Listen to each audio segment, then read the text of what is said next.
Hello and welcome to episode 4 of the TFIM show. Today I'm joined by Shari Teigman from all the way over on the other side of the pond in New York, and I'm delighted to have her, and I'm asking her the same 4 questions that I ask everybody. Who is Shari Teigman? What is the meaning of life? How do you want to be remembered? And finally, what do you regret? So it's a great show. Even if I do say so myself, I thoroughly enjoyed it. I took a lot from it. Massive shout out to @graphics for coaches for the sexy graphics. Contact them or follow them on Instagram. Absorb all of the free information, and there's plenty of great stuff if you want to pay them to make your business look nice and sexy. And finally, I'm not going to do this very often, but Danny, who was my guest on episode number 1, if you remember, the girl who had her back broken playing rugby, probably deliberately or maliciously, nobody's ever apologised for it. Well, Danny is now trying to raise some funds so she can compete in the Paralympics. She's trying to raise £2,000, and I reckon that if everybody who listens to this podcast chucks £1 in the pot, then at least she'll be able to buy herself a meal deal for the flight over to wherever it is she's travelling to. So I'm going to attach a link to this show somewhere, and if you want to click on it, chuck £1 or 2 in the pot, then that will help Danny massively to achieve her newfound dreams. Anyway, buckle yourselves in. It's a great show. I'll see you afterwards. For the few people in attendance, and the dozens who are listening all around the world, ladies and gentlemen, boys and girls, from his spare bedroom in Norfolk, England, Mark Laws asks you to get ready to fight Bucket Monday!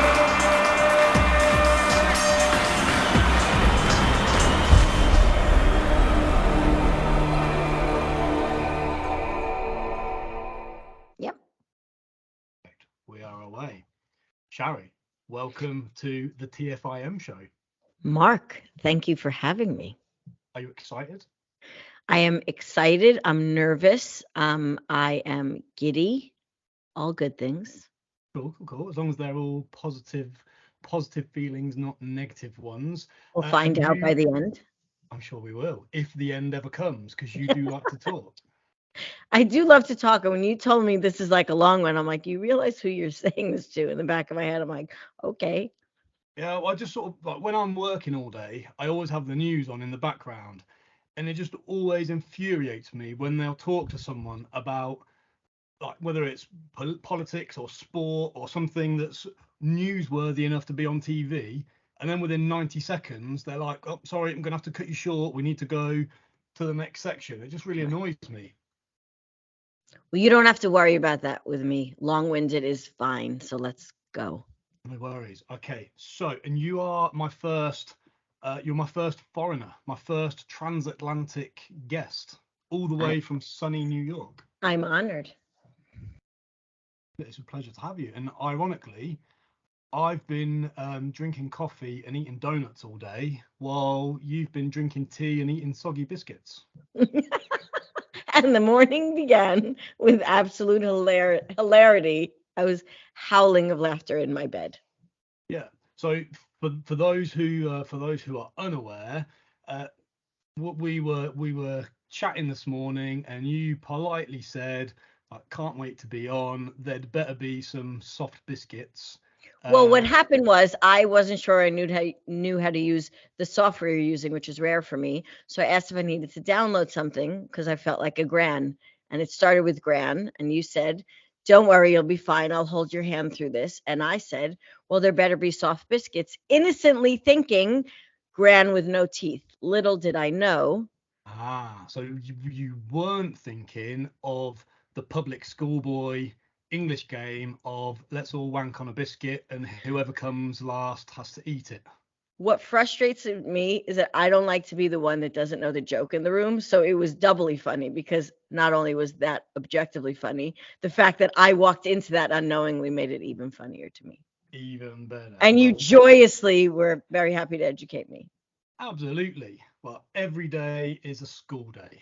Isn't it just? Yeah. So, Shari, start off. The first thing I'm going to do is the last minute quick fire round where I'm going to ask you 8 questions. You have to imagine that you know the end of the world is coming and tell me what you would like the last thing out of each of these categories that you will experience. Ooh, I like this. Okay. Are you happy? I feel pressure. Let's go. Okay, not as pressured as me because the piece of paper with my notes has just fallen off, and I need to now do it and remember all 8 of them off the top of my head. You can make shit up. It's fine. I do it all the time. No You'll be worries. fine. Right. So, Shari, what would your last meal be? By the way, I asked this question on my podcast.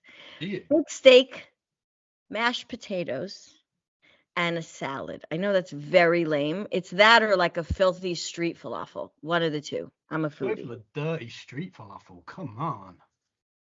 I mean, just like the kind that drips down your arms and you don't even care. Delicious. Oh, I never care. What would your last drink be other than the juice from the dirty street falafel? I'm gonna go with. They make this. I'm not I don't like alcohol. I know that's pathetic, but tequila and I got divorced a few years ago. It was a messy divorce. It was not a good scene. So I don't really like the taste of alcohol. But I'm gonna go with. I'm gonna bring alcohol back in the room anyway. I'm gonna go with a good gin and tonic with lime. Nice. Double or a treble? I mean, if I'm going out, I'm not gonna be hungover. So let's go triple. Triple, why not? What would be the last book you'd want to read? I'm gonna go for one more round with Man's Search for Meaning, Viktor Frankl, because I figure I might as well tear my soul out once again every time I read that. What would be the last movie you would watch? I nearly said film then, but then I remembered you wouldn't understand. So I remember I'm bilingual, so I don't speak to Americans. I speak to Brits all day. The last film I would see in the cinema, I would watch in the cinema. Last film, I'm going Grease. A little musical. Brilliant. What would be the last town or city you would visit?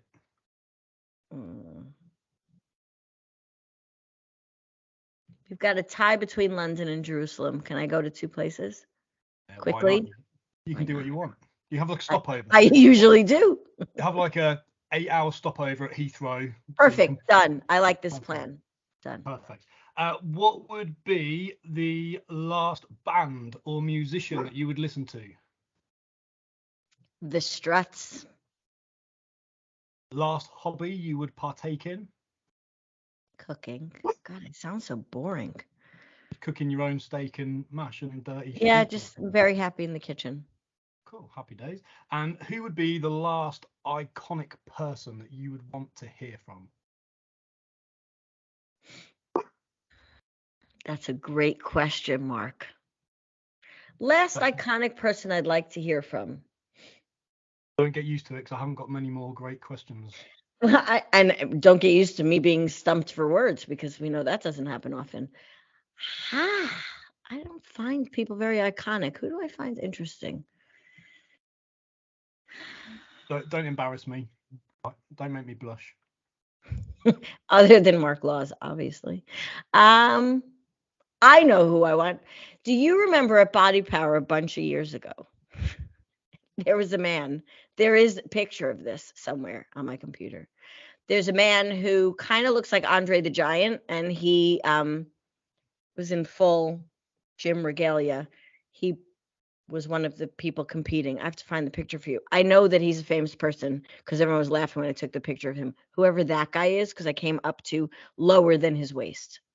So that's who I want to see my last iconic person. I don't find people that interesting. For comedy value only. For comedy value, yeah, because I don't know. Big guy at Body Power. My perspective on iconic people is they're iconic because people make them iconic. I don't find them that interesting, so I like finding interesting things about regular people rather than taking on other people's decisions. Well, it's funny you should say that because it's the same as me. Like for me speaking to you on the podcast, obviously potentially opens me up to a slightly different market, with you being a lot better known stateside than I am. So there may well be some people thinking, what the chuff is a TFIM? So thank fuck it's Monday. It's all about looking forward to Monday because you enjoy what you do and what you have, and like what you do for a living. You enjoy it all so much that you look forward to it rather than dreading it, because I found far too many people that were, I don't know, less than satisfied with the course that their life had taken, and rather than do something about it, they were moaning about it and bitching and whining about it, and it used to do my head in. So the aim of most podcasts is to speak to uber famous people, because it's good for your profile and it gets your listeners up and gets you more attention. And I've got no issue speaking to famous people at some point, but it interests me far more to speak to normal people, perfectly normal people. And I did about 3 minutes research for this podcast, because I try not to do too much, and I found you on YouTube speaking to someone a few years ago, and I listened to the first sort of few minutes, and you said something about how you changed your image. So it had gone from the perfect Stepford wife to I'm wearing my pajamas and that's just take me as I am, because this is what you're going to get. And I sort of like it echoed with me massively. Well, when you look at social media and everyone's desperate for things to be filtered and airbrushed and to be cropped and to portray this little, almost like this fake version of yourself, that then when people really meet you and they realize actually you're probably very different to how you were perceived, which come in full circle. I find that a lot with famous people and influential people. Like when you actually see them and meet them, they're often very, very different from the persona. So it's interesting that you said that, and I think we're definitely on the same page. And I don't even have a question, but it's your turn to talk. I love a turn to talk. I agree on all of that. I can't believe you remember that I said that, but it's one of my answers for a later question that's coming. Well, a thought that you asked me to think about beforehand, but I find it very interesting because it brings the whole conversation of identity back up. So if everyone thinks you're someone, like iconic or famous people have these personas, I always wondered, do they feel like them to the point where they forget who they are? Do they become that? Or does this split happen within them? So I have 2 podcasts. One of them is called Mavericks in Motion. So my whole brand is about being a maverick, out of the box, doing things your own way, being an individualist. And when people meet someone who's a maverick, who've done something cool in their life, or they go out of society's expectations and they do cool things, most people look at it and say, oh my God, that's so cool. And almost their immediate second comment is, I could never do something like that. And it pisses me off because we can all decide to do anything we want.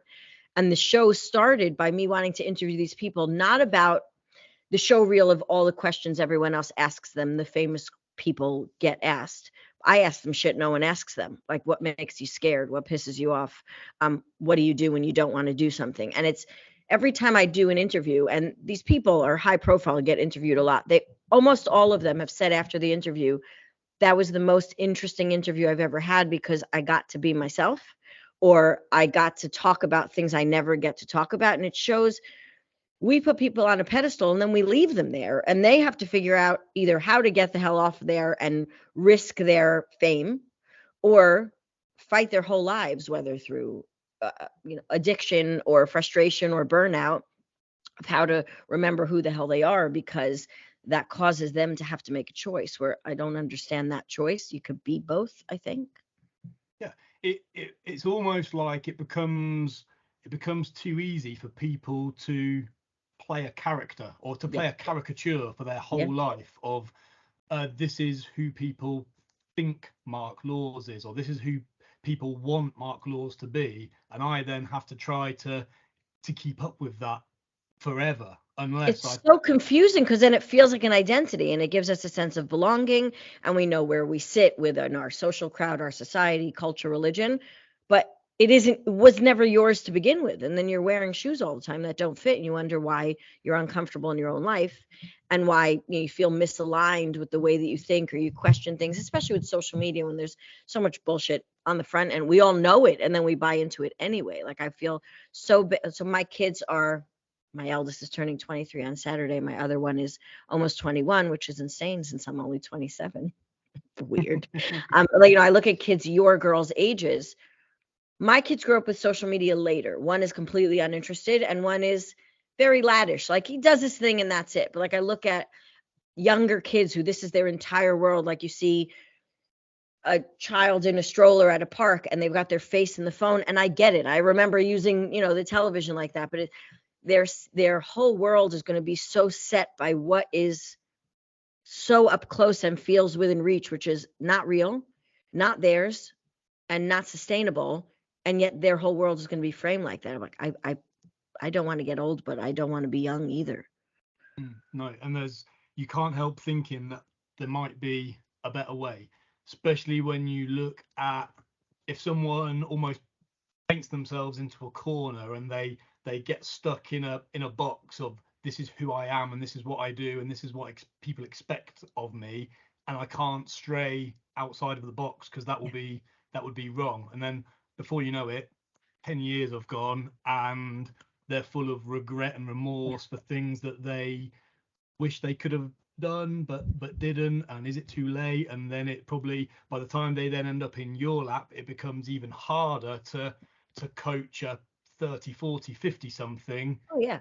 When they've got a lifetime of bad habits or ineffective habits behind them. Yeah, and on top of it, the bigger piece of the letting go and stepping back into yourself is the shame and guilt of, holy shit, how did I get so far from myself?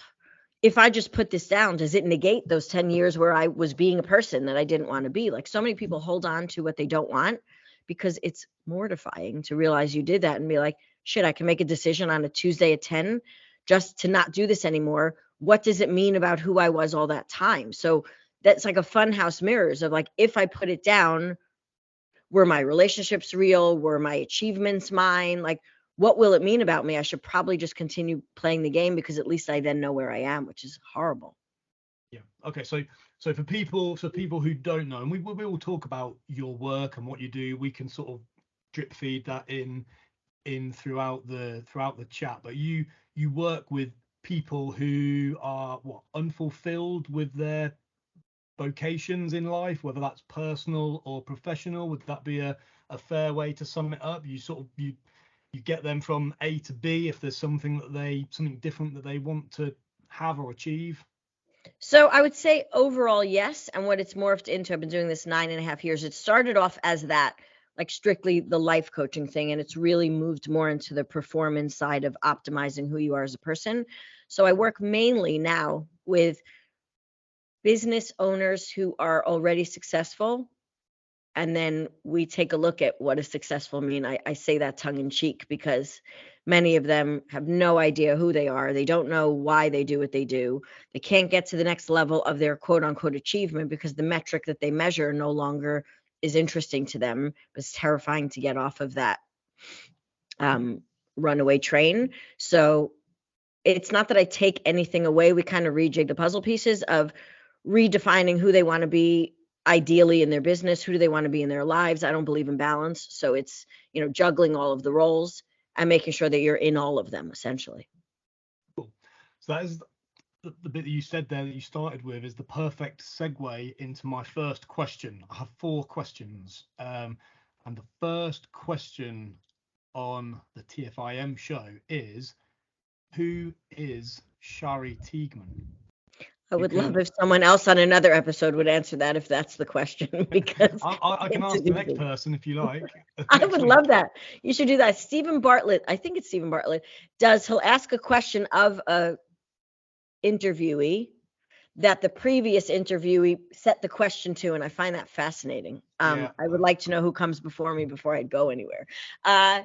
Who is Shari Teigman? So this was the one question I kept looking at, and I'm like, oh crap. You know what? This is, sorry to interrupt you, but this is my favorite part of the podcast, even though this is only the 4th time I've done it.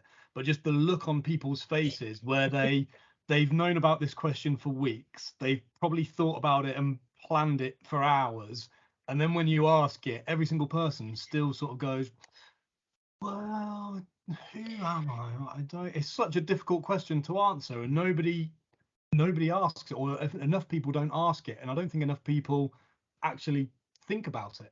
Well, I think most people would be terrified to even ask themselves the question, let alone talk about it. And ironically, we just spoke for 15 minutes about not being other people's version of yourself. And now I need to answer, who am I? My answer is honestly, well, let's also say this. I don't prep for hours for anything. So I didn't do that. I had a couple of thoughts, which was big. I figured, who am I? I am figuring that out at 48. I'm still figuring it out. My favorite part, and this will be my answer to a later question, I think the fun part of this is that the undoing, every time I undo or untangle something that doesn't fit me anymore, or society put on me without realizing, or I grew up in a religious environment, or I grew up in a certain area, and there's a whole assumption about New Yorkers and all of that, which are generally true.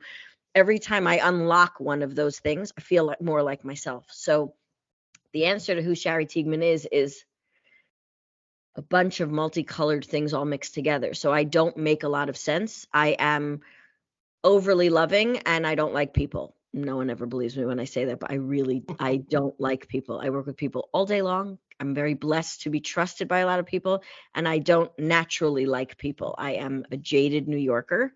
I have the biggest heart to a fault of probably anyone that you know. I am a very deep thinker, and I'm also a total child. I am very playful, and I'm very serious. I don't make any sense. I don't make sense to myself. I don't make sense to other people. So I actually love watching people try to figure me out because, number one, I'd love some insight. And number two, which versions of me, well, it's not versions, which parts of me they pick up and then be like, this is what I love about Shari, ignoring all the rest of the bits. There's a lot that goes on to me. So I feel like a lot of the time, and I don't think I would change that.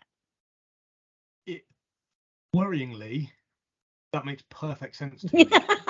We are cut from the same cloth. We knew this. And I have this conversation every week with people about opposites. It's okay, two opposing forces can both be true. Just because you have one thing doesn't mean that the opposite thing is completely wrong and you have to hate it. I always use the example of water to people. Like, well, water, you need it to survive. Yes, you do, because you'll die of dehydration. But if you get dropped in the middle of the Atlantic Ocean, water probably isn't your friend. You could do with a bit less of it. So water keeps you alive, and water can kill you. And it's perfectly fine for those two opposing things to both be true.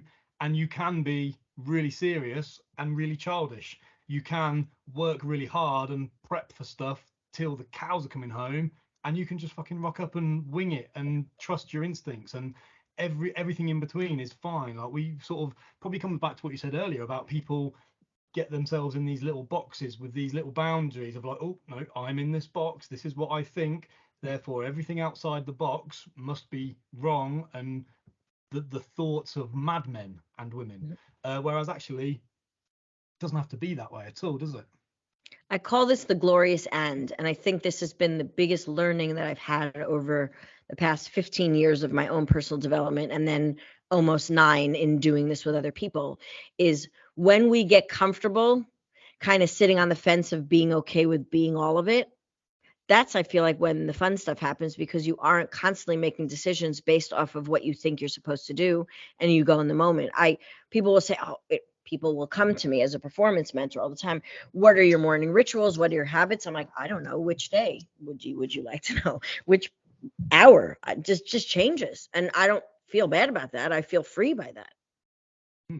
I won't spare. I'll spare you the details of my glorious end, but it's slightly different to yours. Anyway, I digress. You said something earlier about how every time you unlock a part of how you're expected to be, you feel a little bit freer and a little bit more able to sort of go down the road that you currently want to go down. And you also said about how you've been sort of life coaching for 8 or 9 years. You're currently in your late 40s. So if we sort of like draw a line in the sand, say 40 years old, would it be fair to say that before that, for a few decades, you were chained up and locked in, proverbially speaking, metaphorically speaking? You could not have said that more accurately without me having to say it. Yes, I would say that completely. There's not a crazy rags to riches story. I grew up in a modern Orthodox community, Jewish community right outside New York City. My grandparents were Holocaust survivors, which is a lot of who I am. If you ask me who I am, I would say the most, if I had to do it in a byline, I'm my grandmother's daughter. And that's just loaded in and of itself. I loved how I grew up. I loved the community, and the religious structure of it stopped working for me post my divorce. I went through an intense divorce in 2000, started in 2007, ended in 2009. I became a single mom of my 2 amazing kids who were little at the time. And I knew what I didn't want anymore. And that, I think, is the unfurling for a lot of people. People always say, well, how do you just get there? You just look like you know what you want. I'm like, number one, I still don't know what I want. I'm continuing figuring that out. But I think for most people, it starts with looking around, both systemically or specifically, about what isn't working, and then just moving that. And I spent so many years figuring out what I didn't want that when I was finally freed from that, I had no idea what I wanted because I was so busy unpacking stuff, or not that, and there was a lot of not that's, and I was completely invisible. So I'd love to say the statement, that trite statement of, oh, I wouldn't give back a day of the pain. I'd give back most of the fucking days of the pain. I wish I was less of a moron at the time, that I could have fast forwarded it and just been bolder. The version that people know of me now, they would never recognize me from back then. I don't recognize myself back then. I'm proud of that. I had a lot of shame about that for a lot of years because the crossover was challenging for me. I still very much value how I grew up. I adore my parents, who are still very much in that world. I have a lot of respect for it, and navigating who I want to be without the tethers that made me feel safe. Sometimes feels like you're alone on a ship, which is really nice. And then sometimes feels lonely, but you don't want to go back. It's a very interesting dance of, I feel like life has held me very much by my face mask to be very present on doing what I say I'm going to do, understanding why I make those decisions, and being okay with whatever the consequence is, because most of it I'm just making up as I go. It's not intentional. I'm just figuring it out. And some of it works and some of it fucking doesn't. And both are amazing because it's part of being free. Absolutely. And you said about, at a certain time in the past, you didn't know what you wanted. And on that note, I think that's a thing that probably trips a lot of people up, because they sit there and go, right, what do I want? And they go, oh, I don't know what I want. Then they panic because they don't know what they want. So then they just, maybe it's too easy to just stay where you are and, like I say, pursue something that you've done for 10 years because you've already invested X amount of time in it. So therefore, that would be a waste if I change career or change relationships in your case, or change religions, or change whatever it is. You can feel like you've wasted too much time. And it was interesting to hear you there say that you didn't know what you wanted. So what you did is you looked at what you've got and you knew what you didn't want anymore, and just to start stripping things out, just chipping away at it, and getting rid of, I don't know, the dead wood, the excess stuff that was no longer bringing you whatever you wanted. There's an analogy, I've written about this in the past, about, do you know Michelangelo and his David, the sculpture that he created? And there's a quote somewhere, I won't try to repeat it because I won't do it justice, I've not read it for years, but he basically had sort of said that he had a block of stone and he didn't know that David was in there. Yes. All he knew, he didn't know what David would look like, but all he knew is that he just needed to take some bits away. So he just started chipping away at this block of stone. Didn't know what he wanted, but he knew what he didn't want. And as he chipped away at it, there was born Michelangelo's David, like one of the most iconic sculptures in history. And that same block of stone, every single one of us could have the same block of stone, and David would be in there for every single one of us, but we just don't get rid of the right bits, or we don't get rid of the bits in the right order. And it's also the self-trust to know that even if you don't know, you can find a way to know yourself enough to just methodically. He didn't visually see it, and like we said, we know it didn't appear to it, but first chip of clay, he didn't feel any better. It's messier first. It's very messy. Like someone on an interview a while ago, someone asked me if I could title the decades in my life. I, of course, don't remember what I said for most of them, but my 30s was not this, and it was the best thing I could have done by titling it that, because there was an overall theme of like, it's going to get messier, it's going to get harder and scarier. I stepped away from what I don't know. It didn't get better. It was horrible. And I still couldn't have turned back because that was worse, even though it was comfortable. So it's owning that, not this, of instead of walking around judging each decision you make, which through fear, through scarcity, through the unknown is going to make you panic. It's just almost this active surrender of like, I have no fucking idea what I'm doing, but at least I'm the one steering the boat. And let's just see what happens. It sounds easier than it is to do. But for anyone listening, if you feel stuck, that's far harder to do than free yourself. Staying stuck is the most terrifying thing because it happened when you weren't watching. This is intentional motion, even if it's a start, stop, even if it's a cry, laugh situation, you're at least in charge again. You have free sovereign over what you want to do, and you find support that you need. You stop when you need a break, but that stuckness that came from outside of you is far scarier than anything else. If he stopped at just a few digs of clay, he would have felt worse about himself because I started and I didn't finish. And I think one of people's biggest regrets is the not taking the chance. No one ever talks about the consequence of that didn't work. It's not that, oh, I wish that launch worked better, or that boyfriend I had at 19, or, that conversation I had. Those are the little bits. But the overall theme is I didn't do what I said I was going to do. I didn't finish what I started. I never took the chance. It's all these missed opportunities rather than I started and it didn't work. That's not a regret. That's a knowing. Absolutely. And people often regret the things that they've done, but actually they probably should also regret the things that they didn't do. You should probably have more regret for things that you haven't done, and use that as motivation and fuel to give you a kick up the arse. Agreed. Rather than regretting something that you did do because can't rewind and change it. It's done. Water under the bridge. Like there's no point ruining the future because you're so stuck in the past. Yeah, and so many of us are so evidence-based because we think it keeps us safe. If we're in control of how it happens, then we can then go do a debrief, or Monday morning quarterback, has a lot to say, but that's not how we work in life. So you try something, it doesn't work. Your brain immediately goes, see, asshole, I told you not to do this shit. You shouldn't you shouldn't go outside your realm. You shouldn't talk to the family at Christmas or holidays because no one understands what you're doing. It puts those barriers back up as soon as you start to give yourself space. It's like, I told you shouldn't have. It's like, no, the best lessons you learn are from the things that don't work out. So you know not what to do next time when you go explore again. It's a clue to keep going, not a clue to stop. Absolutely. Yeah, I couldn't have put that better myself. When you said, let's rewind the clock a little bit, you've ripped off the Band-Aid to change things. Plaster, as you say in the UK. So I'm just talking American again. I can't help it.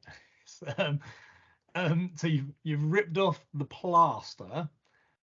What in the immediate hours, days, and weeks, where did I don't know if you'd call it strength. Where did the strength come from to A, to do it, and then B, to continue even though things got worse before they then got better exponentially to bring you to where you are today? Amazing question. I'm grinning, which no one but you can see, because this, I think, is my biggest growth piece, even in the past few years, of not being so angry and annoyed at that girl who had no fucking idea what she was doing. The frustration of what I allowed to happen in that time frame because I just didn't know better. And now how proud I am of her, because I had no idea. Like I was not this version of me who could do anything. So like, good on her. Now me, fuck that. Her, that was Herculean. So the start of it was just a lot of what the fuck am I doing? Because I felt led by it. It wasn't, I didn't plan anything. I didn't have a plan. I didn't know what was going to happen. And I certainly didn't know how bad it was going to be. So if I ask myself, if I knew how bad it was going to get, would I have still done it? I can hand on heart say, I don't know. From that, if I knew at that time, I don't know if I could have done it. So I'm grateful for the combination, the cocktail of how I got through those, let's say 3-4 years, 5-6 years of hell.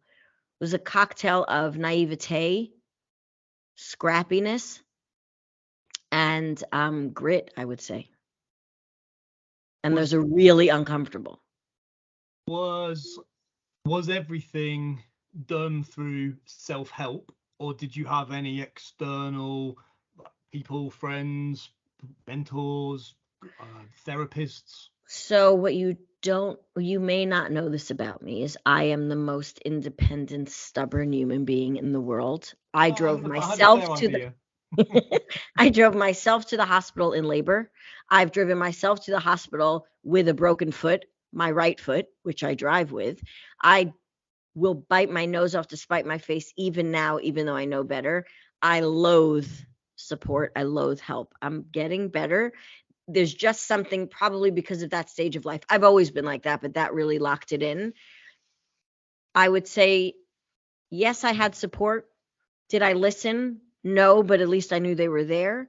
My divorce lawyer, who is now still to this day one of my closest friends, I always say he was my first life coach. He says I walked in a broken bird and I just emerged from there.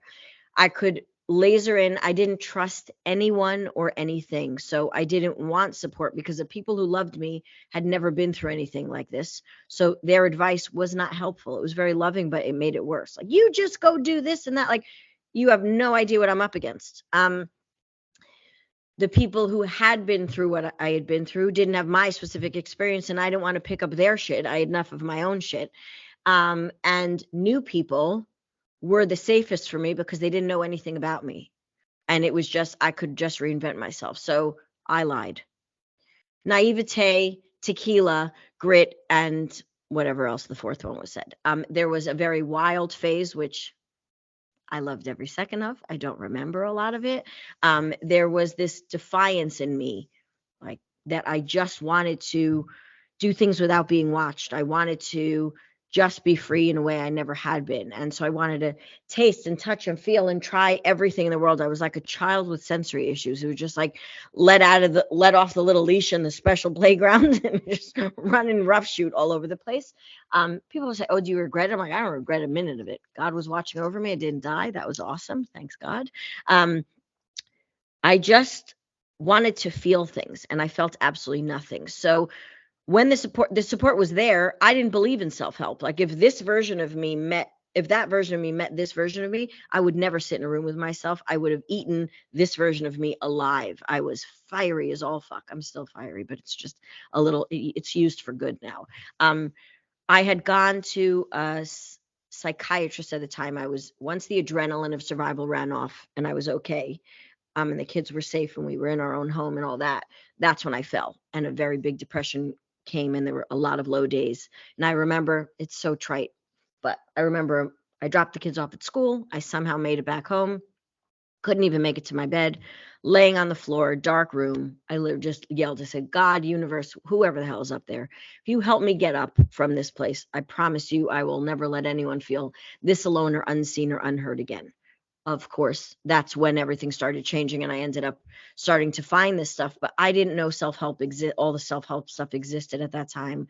I just couldn't even be in the silence of my own mind. Radio was constantly on, television was on, music. It was like a nonstop barrage of stuff from the outside so that I didn't have to go outside. And, I sat at the edge of that darkness for a long time because I don't want to be someone who needed medication. I don't want to be someone who was like that. Like, I'll fucking show you. Like, the scrappiness both kept me alive and nearly killed me. And I finally went to a psychiatrist, and God forbid I would tell anyone that I wasn't okay. And And I remember we had a few sessions and he looked at me and he was like exactly what you think of in the movies, like this old, crusty looking guy in this dirty office with a lot of old books piled up, like total clutter, dorky cardigan, like everything you think of, smelly old leather chair. And he said, he like gave me a couple of medications. And I said, I don't want medication. He's like, you're on the edge. I said, but then the medication's going to be the one that made me okay, not me. He's like, but you're not okay. I'm like, yeah, but I don't want that to save me. And he's looking at me like, what are you doing in my office? I said, I don't know. I just know I'm not okay out there and I'm okay. I just fought him on every bit. And I went for a few sessions and it's America. So we pay about $350, $400 every time to go sit in a dirty office. And I think it was 6 or 7 sessions. He said to me, but you're scrappy. You'll survive everything. And I don't yell at anyone, just only in my head. I ripped this man a new asshole. I said, because of a trait that is both killing me and keeping me alive, you're telling me I'm going to be fine when I'm sitting here telling you I'm not okay. Help me stop being so gritty and so feisty because it's going to break me. I am proud to say the man refunded me about $1,200, which does not happen in America. I walked out and I won. I was not fine at all, but at least I fucking won. I said, that's your diagnostic. You're scrappy. You'll survive anything. I'm like, great. I'm a street cat for the rest of my life. So I think that pissed me off so much that I finally trusted someone and a professional still didn't get me. I'm like, fuck this. I'm going to figure out who the fuck I am and why I'm wired like this and find out how to use this to help myself instead of bury myself. And that's kind of how it started. It's interesting because I had that guy on as a guest a few weeks ago. And he's broken. He's in a mental institution. He said after speaking to you, he quit, he retired, he set up a dirty falafel stand and he drives a taxi all day. I would rather starve than that be my last fucking dirty falafel. I will walk away, spit on his falafel stand, see the fire is still in there. That'll prove him wrong. Exactly. I'll show you. I had 2 really good questions as you were saying that, and one of them was based on sort of when we talked earlier about the discomfort a lot of people have with asking themselves that question, like, who are you? Not what do you do, not sort of what hobbies do you have, but actually who are you? And I was wondering when you said about like you voluntarily surrounded yourself with so much external noise so that you didn't have to face the internal noise or voice that was trying to sort of tell you who you were. And I sort of do you find that now from a work perspective, a professional perspective, whether that busy executive, housewife, house husband, that they kind of they're their own worst enemy because they hide behind other noise, proverbial noise, and rather than actually facing up to the real difficult thing of who they are inside, admitting them to themselves. Oh, 1000%. And I think it's one of the reasons I'm so good at what I do is because I know the bullshit that they tell themselves and I know that it feels real in the moment. So it's not that it doesn't work. Just like most people's addictions start with a self-comfort. It is a self-comfort. It just doesn't help after a certain while when we end up being locked in that. I think COVID stripped a lot back for a lot of people in that, especially busy executives, people who had very quote unquote rich, busy lives because all of the comforts that they hung their hats on, whether financially, experiential, socially, got stripped away, that we were all sitting in our own box and being like, I actually don't like my partner. I can't stand my children. I fucking hate my job. I don't like these shoes. I don't like my body. I hate my house. And none of us could do anything about it. And so I think it comes from a place in my mind. I like to give people the benefit of the doubt, even though most of the time they don't deserve it. I like to try. We do it because we're looking to figure out who we are in relation to the world. And then it accidentally flips on us. So instead of us seeing internal to external, the mirror goes and the external shows us internal. Well, I sit in this room, so I must be important. I make X amount of money. There's a number in my bank that isn't even paper money. There's a number in my bank that could be a purple triangle in another planet, and that means X about me. So instead of us, when we start off and in school, we're taught to find out what we like and then told we can't like that on Wednesdays because that's not art day or that's not when we're allowed to think like that. we start using that external view internally. So of course we're going to surround ourselves with more noise, because that in theory should give us more data about ourselves. The more I digest, the more I'll understand myself. Absolutely not. And I'm trying to think of a polite way to describe you, whether that's like stubborn, pig-headed. Why would you be polite? A control freak. You know what's really funny? Yeah. Ironically, I have no control freak or no perfectionism in me. That's another weird dichotomy of Shari Teigman. I'm not competitive. I don't want to be in control. I don't care about any of that, which makes no sense given to how it comes from a safety valve in me for me to be safe rather than for me to control outside circumstances. I couldn't give a fuck. There was so much chaos in my own mind and how my brain is naturally wired that as long as I'm good, I don't give one shit what's going on around me, because that's your fucking problem that I can either help you with or I don't care. So it's a really interesting thing to try to be safe in the midst of things, because it's almost like you guys have Charlie Brown and Snoopy over on that side of the world. So there's Pigpen, who just walks around with like a swarm of dirt and shit around him all the time. It doesn't hit anyone else. That's what I felt like for a long time. So as long as my shit was contained, you're good. I'm the most fun in the room. You have no idea that I'm in chaos. And then putting that down and seeing how much the outside affected me, realize that was not my own dirt swarming around me. None of it was actually mine. I just took it around in a wheelie bag with me everywhere, thinking that's who I am and that's what makes me safe, because I am my ex's ex-wife. I am my parents' child. I am my kids. I am the feisty one who used to be this. Even me now using, which I still use and I'm working on figuring out how not to. I used to be the Stepford wife and now I'm the Maverick. That's still a label. What if I was always a Maverick. Let's skip the middle bit and just be, who are you? I'm a Maverick. But we relate back to what the outside noise is, because then it's like I either overcame it or I gave into it or I won over it or it ate me. Like, even when we find ourselves, unfortunately, being human beings in a society, it's still in relation to something. I'm the strongest. I'm the weakest. I'm the black sheep. I'm the one who doesn't give a shit. Can't you just be that without it checking in with anyone else's measurements?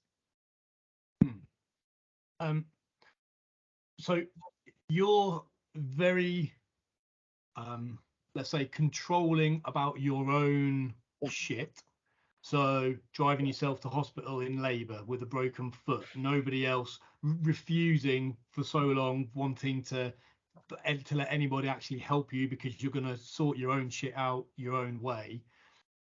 So when you're now dealing with business people, CEOs, any other client from any walk of life who comes to you, how often do you recognize that they have spent probably too long trying to deal with their own shit and it's not helped them? And does your approach sympathize with that, because you recognize the signs?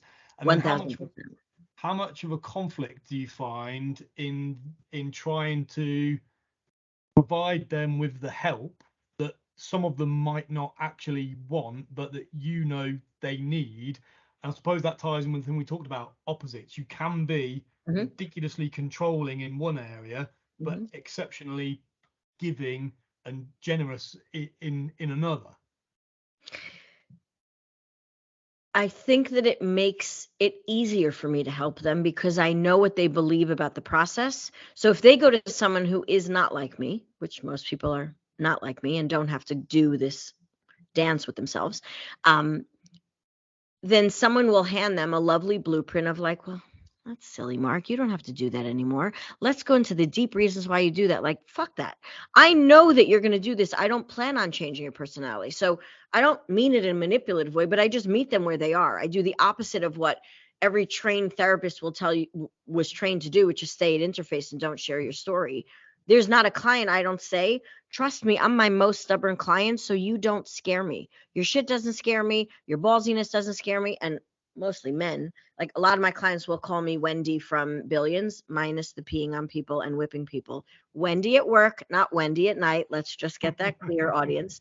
Because I will meet them where they are. I'll meet their energy. They want to be with their arms crossed to show me, like, swing their dick around. All right, go ahead. Like, I know you have to do it for you. This show is not for me. So as soon as they see that they don't have to prove anything to me, and I sit in a place of non-judgment with my own shit just hanging out, then it's much easier for them to say, oh God, I'm so tired of myself. And use language they never would, is like, I'm scared to not be like this. I don't know. One of my clients said to me, runs a multi-million-pound company, very high-powered, very beloved in the industry, which is rare. And he said, if I put any of this down, I'm scared that I'll be completely invisible and I won't know who I am. I'm like, awesome. Let's start there. So it's just this. I don't mean I cut them down by the knees, but I'm uninterested in the show. I don't need, don't bother. You get to do that everywhere else. I am the one non-yes person in your life. I'm not going to blow smoke up your ass. I'm not going to tell you how great you are.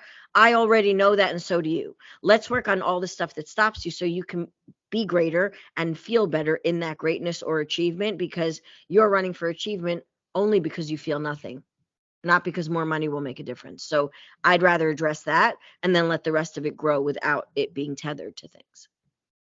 I always say to people, like, you can't kid a kidder. Exactly. Sort of what I mean by that is I know every dirty little trick in the book because I've been a horrible, nasty little bastard for so many years. Like I kind of get it, and I suppose that's your way of saying the same thing. Yeah, exactly that. Yeah. My father's a very Brooklyn, very stereotypical with the accent. He has built a successful entrepreneurial company since I was little. So I grew up in this.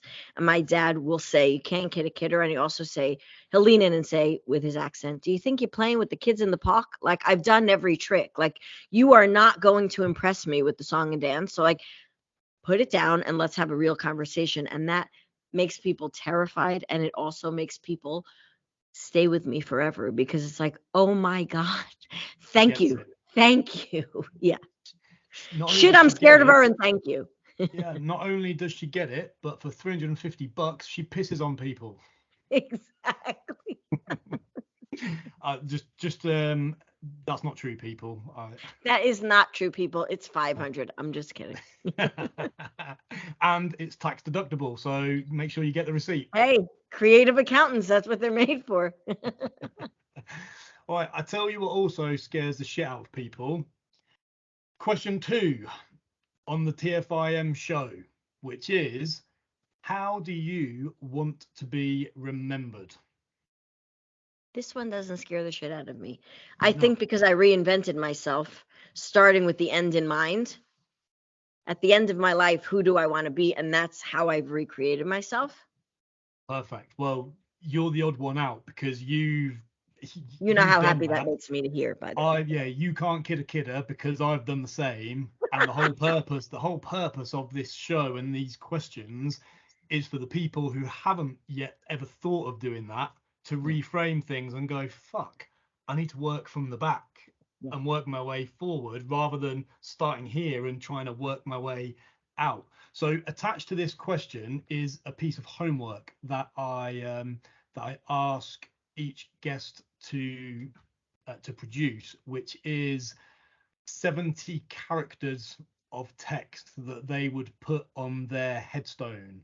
So if you have your text ready, if you could read out to us your headstone text, how you want it to appear, and then we will tear it to pieces. And I can't tell you it's 70 characters because I didn't count, because I can't follow rules, because I'm not counting. Shari things. Do I look like the kind of guy who's going to fucking mark you down for? By the way, I feel like you would do it just to make me nervous, which we know it wouldn't, but you would do it just to kind of meet me here.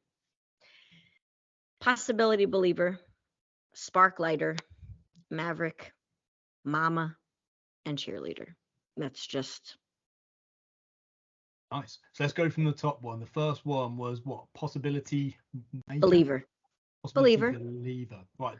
So you know what? I used to think I make it, and then I realized, after working with people for a bunch of years and dating people like this, just because we can see potential in someone doesn't mean they want to reach it. So I had to put down, this was one of the hardest business lessons I've learned, is I can't care more than someone else does. a life lesson as well, relationships very much. I can care more than the whole world, and that's still not going to make someone do something. So I now feel like if I can hold the door open, they can choose to come in or not. So possibility believer. My belief in possibility, clients will say all the time, it's like they use my voice until they have their own. So just to be that spark lighter is, let me just show you there's a different way in, and then you do with it what you please. Yeah, just like showing people there is a different way, and that you can hold their hand, but then empower them, give them the confidence and the competence to fly the nest and to fuck off, so you get the next person in. Yeah, and I learned this the hard way because I ended up creating so much codependency because people just wanted another shot of it. They want another dose of it. I can't feel it there. I'm like, yo, I am not the flask here. Like, it's not coming from me. I'm just showing you what's there for you. You need to go figure out how to find it for yourself. And obviously that's where the terrifying work is. Like the big commitments and the sweeping shit on Facebook and the intentions and your notebooks and your whiteboards, they're all wonderful. They mean absolutely, I'm completely unimpressed by them. Because unless you know how to be the person who can go do that, it's almost worse. You're going to make yourself feel worse by making promises you're never going to keep. So I like it from a possibility perspective because there's always a better question you can ask yourself if you get stuck in the what ifs. Cool. And the second line? I'm checking what I said because I wrote it down, which is shocking. The second line was sparklighter for that same reason is I don't want to save anybody. I used to want to. I don't want anymore. I just want to light everyone's ass on fire and just walk away. And there's like this whole, like those lanterns that they let go. Like, I just want that's what the world will look like. Yeah, I find that with fitness a hell of a lot. Whereas obviously that's where we met through me working in the fitness industry and then you falling into the fitness industry. And so I've been training people for 17 years. And then there comes a point where you're like, fuck me, like without me this person has got nothing. Like they're like a rabbit in headlights. So I now have to take on all of their shit, and that's fine to a certain degree, but when you're working with 10, 15, 20, 100 people, there's only so much you can take. And I started taking an angle with people where I would tell them from day one. All the business gurus would say, right, the key to being rich or to earning great money as a PT is to get a client and to keep them forever. That's what you need to do. And I was like, no, because thanks. If my sales pitch to someone is, right, you're gonna have to give me £30 an hour for the next 43 years, they're probably gonna be less likely to want to do business with me. So I'm like, no, I need to tell them that literally you're gonna work with me for might be 3 months, 6 months, 12 months, however long, however quickly you feel like confident and competent enough to do it by yourself.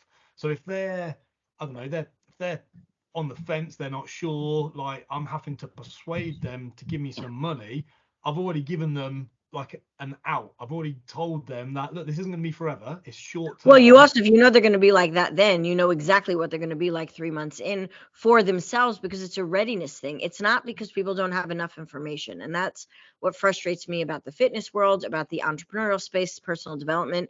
Everyone's like gathering like fucking supermarket sweep. Like if I read the same books or I rub the same lamp, like this isn't contagious. At the end of the day, it's about the transformation that you choose to go on or not. I know a lot of information I don't put into place. That doesn't mean I'm ready for it. It just means I know a lot of shit I'm not going to do anything about, or give myself another reason to have an excuse. So you as a PT could be saying, oh, I see that your alignment's off. They could either go fix it or go run and say, oh, I can't do exercise because my guru told me that my left hip is shorter than my right hip. So now I'm absolved from ever doing anything about it. And I find it so frustrating because those of us with information about whatever it is we do go excitedly to share it, and then it gets used against the growth. If someone doesn't want it there, I learned this again the hard way, someone will always find a reason. And sometimes it's the tool you give them then becomes the reason why they won't do it. 100%. And there's something you touched on that was a bit of an epiphany to me a little while ago, where someone said, you don't have an information problem. You've got an implementation problem. 1000%. And I'm like, fuck me. Yeah, I have. Like every single one of us has got the entire world in our pocket. I've got 3 bookcases full of books, and I'll guarantee you 90% of them I haven't read a single word, probably including the title. I was like, oh, so and so recommends that book, I'll buy it, and it goes on my shelf. Yep. And look how pretty my bookshelf looks. So when I get my interview on TV or I'm recording my podcast, I've got all my books behind me, so I must be clever. And I haven't implemented a single word of most of them. So we've got plenty of information. It's that catalyst, like you said, that spark, like igniting a bit of passion and fire in someone to actually start doing things rather than talking about it, thinking about it, waiting for someone else to do it for them. Self-awareness and self-growth is, of course, very wonderful, and it's also very dangerous. It's like having a sportscaster on your shoulder all the time, explaining what you're doing wrong or explaining what you want to do next. That doesn't mean you're going to do anything differently. It's just there's an annoying voice explaining it all to you, which can actually stop you from moving forward. So I think the whole spark element for me is it's instantaneous and it's simplistic. And this is not a mystery. This is a choice, a daily, sometimes minute by minute choice to just find your way within the midst of all the shit that's out there internally and externally. So the reason the spark thing means so much to me is, first of all, I am a quick starter and I have no follow through. So like I'm best when I come in, like I'll do a VIP day with a client. In the first hour, they're like, I have a concussion. I'm like, great, we should probably finish now because you'll just unwind this for the next 8 hours. Of course, I'll sit with them and we'll work on it. But the magic happens in sparks. It's not in the, let me go fucking study this in a blue pen. Like, that's not where the magic happens. Implementation pieces come then, usually undoes some of the magic, but we have to start somewhere to then tweak it to better. But if we know something, we assume that's not good enough. If we've done it before, we assume it can't be innovative. I need to start from scratch. If someone else told it to us and it feels good, we pick it up because their voice sounds better than our voice. It's the simple internal spark, and it's undeniable because when it happens, it's like, ooh, that belongs to me. It lands, it nestles in. So I want all spark and no follow through if it means letting people know that it's in their control. Even if it takes them another 10 years to figure it out, great. At least there's a spark. It's much more important than 10 years of plans and no movements. Yeah, absolutely. I'm moving on, but this time I'm moving on to the real question 2, because what I just asked you was question 3. I'm an amateur. Anyway, doesn't matter, does it? So question 2 is, what is the meaning of life? And in brackets, why do some people struggle? So we can deal with them separately. I'm sure there'll be some crossovers. So the question, what is the meaning of life? Which is supposedly impossible to answer, but it just fascinates me as to what the meaning of life is to you. And also, I suppose, how has that changed throughout various stages of your past, present, and future? It's such a delicious question. My son was here last night, who's the one who's turning 23, and he's this wise old owl, always has been since the day he was born. Oh, we always joke he's totally more my parent than I am his parent. And we were having a deep conversation, as we do, and I told him about this question. So I feel like I cheated because I had a conversation about this last night. Just calling myself out. Hey, Ben, if you're listening, probably not listening to his dorky mom's podcast, but still, just in case. Yeah, but he might be listening to the cool, funny. Obviously, where's that guy? Shut up, Mom. I want to hear Mark. Coincidentally. Ben, don't go away. Make sure you hit subscribe and listen every week. So I think the meaning of life to me is a lot of what we've just spoken about for almost an hour, is this untangling and unfurling and finding out what's underneath it. We get born knowing who we are without questioning. Your baby doesn't lay in the crib thinking, ooh, should I cry? Is it going to be mom? Is it going to be dad? Is this worth it? Like, am I even going to bother? We so inherently know who we are, and then society takes that knowing away. So I think the meaning of life is coming back to your knowing and then building a purpose, a meaning, a life around where your values lie, what it is you see in the world, where the beauty lies, where the pain lies, which I think are equally important. Because nothing else, everything else is completely out of our control. And we spend most of our lives in modern society assuming we're in control and this is man-made, and it's totally not. I'm very woo, we don't have to go there, but like we all know there's something bigger at play in general. Even if you just look at the past couple of years, what massive pillars of control and power are falling in every single society, in every single direction. It's almost comical. I mean, your prime minister's door is on a spinny thing. I mean, let's not talk about the state of the heads of my country. In Iran right now, there are people freeing themselves. You've got shit's going on everywhere. And I find it so cool. It's like, to me, it's like the decade of the Maverick. Like, fuck it, everyone, let's just go. That's the meaning of life to me, is when you hit that tipping point of like, what the actual fuck?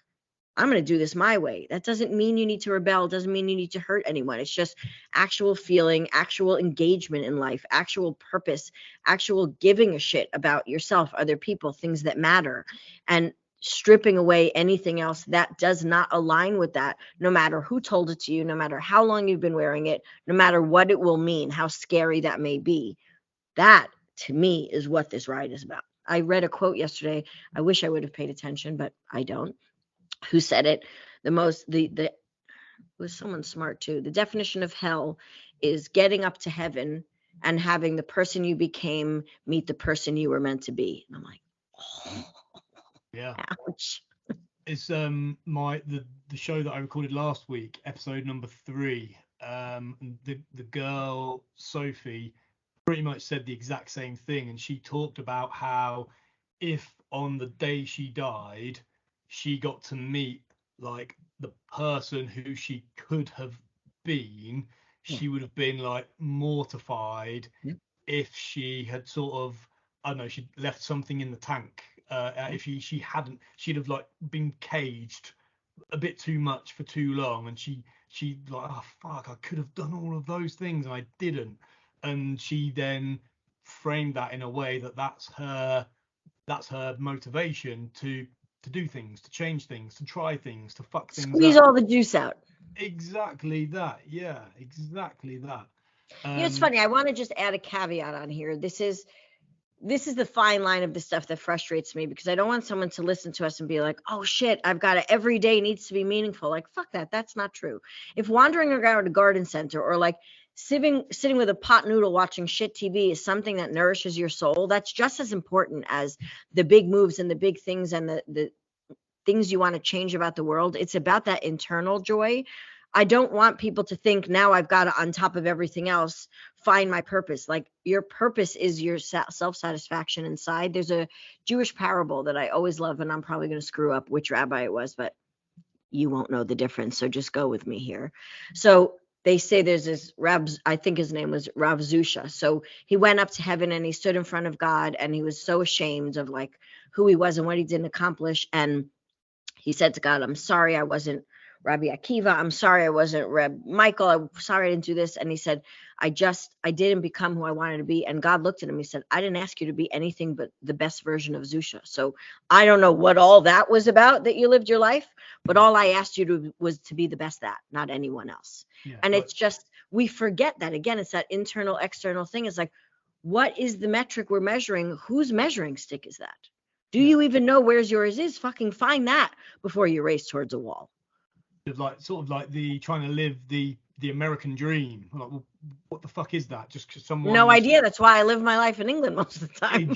Exactly. Like in England, we'd say like keeping up with the Joneses, where you've got one eye on the neighbour. Oh, they've got a new car. We need a new car. They've got a new shed. We need to get a slightly bigger shed. And like you're constantly dick measuring with everything else that everything and everyone else that you see in the world. And you have this social media has massively accelerated that. And one thing that, again, you just touched on that I find myself doing all the time that annoys me is where people have this thing like where you you shouldn't waste any time. You should be like carpe diem, live for the day, like live today like it's your last, because you might not get a tomorrow. And that's lovely, but sometimes it just makes me really happy to sit and do fuck all, like just maybe watch some shit on TV, or to kill a couple of hours. Like sometimes I like doing nothing, even though I can, but that's what makes me content. I'm not sitting there wishing I was climbing a mountain because I saw someone else climb a mountain on Instagram. As I couldn't give a fuck. I've traveled, I've been to places, I've lived in foreign countries. You've jumped off of balconies. Do you remember that one? I've jumped off a few balconies, yeah. Which one, Shari? Yeah, So shit. it's funny you say that. I have a sign behind me, Carpe Diem, for that exact reason. It's your diem, not someone else's fucking diem. My diem today, Friday's the day where I have less client calls. Friday, I love my clients, but Friday's the day I get to do shit like this. The weekend, I will be sat with my son whose birthday it is. It's the least interesting thing to do. And I can't wait to just do absolutely nothing, because that day is as meaningful as the day I'm blessed to stand on stage in front of 600 people and share my message. Like, one's not more important than the other. They fuel each other. I love them both because they're mine. They belong to me. I chose it. I made it happen. Absolutely. It's your path. It's your journey. You're in charge of it. You know where you are. You're comfortable with where you are, and you know where you're trying to get to. And it doesn't matter whether you do something very, very productive or something very, very lazy, because look at it. Look at an Olympic athlete. I love this productivity conversation. I could probably talk about this for 3 hours. There's no athlete who is trained to compete in the Olympics who does not, at the time right before the Olympics, probably have much more rest days than they do activity days. Like, that is not a passive thing. It is an active surrender, an active rest. It's where the magic happens. It's not in the time you do shit. It's what you do with the rest of your time. Absolutely. Less is more, luckily for me. Yes. Because I've got less in all areas of life. You have mastered this, my new guru. Absolutely.